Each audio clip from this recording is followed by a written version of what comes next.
Let's just take a look at that appetite that we saw for Treasury bills auction this week. Central banks selling over 87 billion naira in T-bills in the secondary market in order to mop up that excess liquidity, that exercise it embarks on on a weekly basis. What type of appetite did we see coming through, and where did yields go? Yeah, compared to what we'd had in the first half of the year, the appetite wasn't it wasn't very bearish, mainly because the drive was to mop up liquidity that we had depended on would drag yields down. Basically, we saw an average rise in yields of stock rates, the rates at which the auction stopped at. Basically, the CBN is driving at reducing the volume of liquidity we have because of its inflation management strategy, basically. And we've seen a backdrop of this on the secondary market for Treasury bills and bonds. We've seen continuous rise in yields up to about 40 basis points, especially on the bond market. We've seen investors and counterparties sell down on some position to create some liquidity to cater for some of their other obligations, basically. But all the auctions were oversubscribed for, and it was actually over 215 billion naira. What type of demand have you seen coming through for long-tenured bonds? Long-tenured bonds, in fact, surprisingly, they are still very active. We had thought that more of the liquid investors and counterparties would trade more on the short end in order to be able to get out because of the liquidity levels. But what we've seen in the last few weeks on 20-year bond is that the yield initially dropped from about 12.6 level to about 11.8. As I speak with you, it's back to about 12.2 level. So it's quite volatile. And I mean, this is good for the entire fixed income curve. So let's look at that interest rate decision by the central bank governor to raise interest rates by 75 basis points recently. That was decisive action. He cited the uncertain global picture at the moment, the risk aversion that he's seeing in the markets, and the need to build up foreign exchange currency in order to buffer the economy at this stage.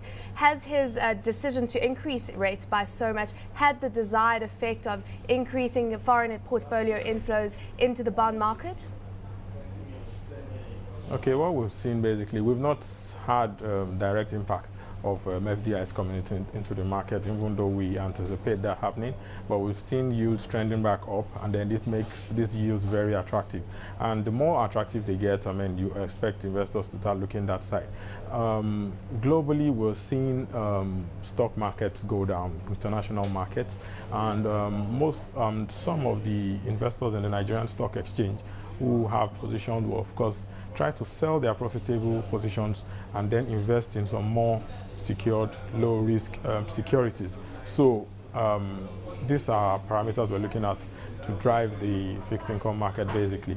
The increase in interest rates will help in curbing inflation, basically, and then help in strengthening the naira. But on the short term, we just anticipating, we've not had direct impacts from these moves.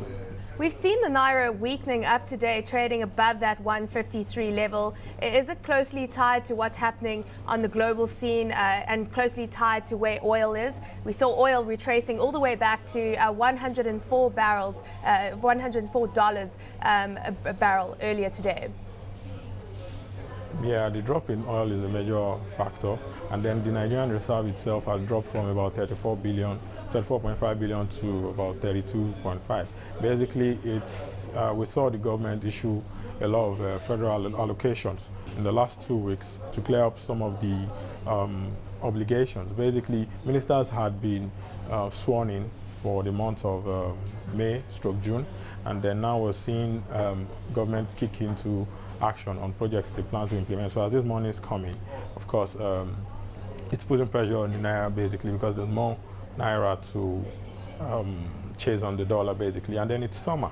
We've seen a lot of travel, and then students' payments, getting ready for the next schooling session. What type of appetite are you seeing coming through for fixed income market assets next week? Basically, we expect that as the yields go up, of course, they become more attractive. And then, just like we've been seeing in the stock exchange, people are tending towards more low-risk securities. And so as the yields go up, we'll see demand come back to fixed income, or see more demand because there's demand ordinarily as I speak.